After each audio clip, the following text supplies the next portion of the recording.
So after years of, following, bending down to the ways of the world, the Catholic Church culminated to where we at right now. The Pope blessing homosexual couples. It's very heretical. Now, this has been a conflicting belief.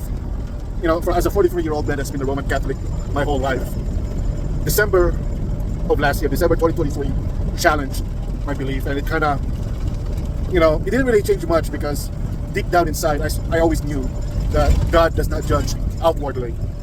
So, in a way, there's no such thing as the true church, if you really have to think about that. There's no true Roman Catholic. We are all Protestant, all of us.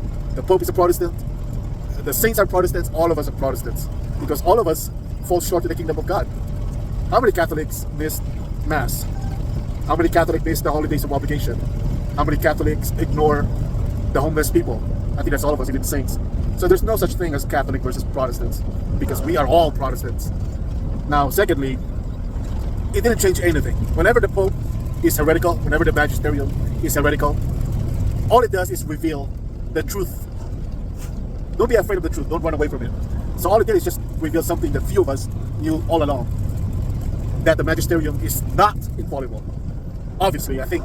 But I did, I was a victim of that brainwashing. Woo!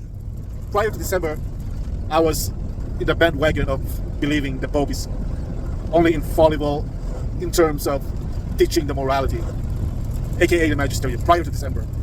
And I thought that was, reasonable.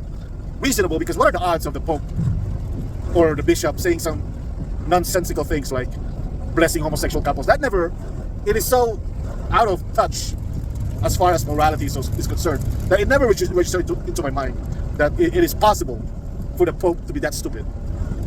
Think about it. None of us saw that coming. Because that's common sense. You cannot bless mortal sins. But it did, it happened. Things that I thought would never be possible became possible. So I was wrong, I admit. So what is the true church? Well, the sacrament is still there. And you could enjoy that in the Eastern Catholic. Like Jesus said, heaven and earth will pass away, but my words will not. Peter, you are my rock, upon my rock I will build my church, and not the gates of hell shall prevail against it. The Pope is not Peter. The Magisterium is not Peter.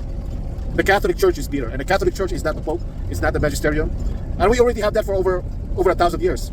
We have the sacrament of Eucharist, the sacrament of baptism, the sacrament of confession. We already have all of that without the Pope. Even if you remove the Pope, you could enjoy such sacrament in the Eastern Catholic.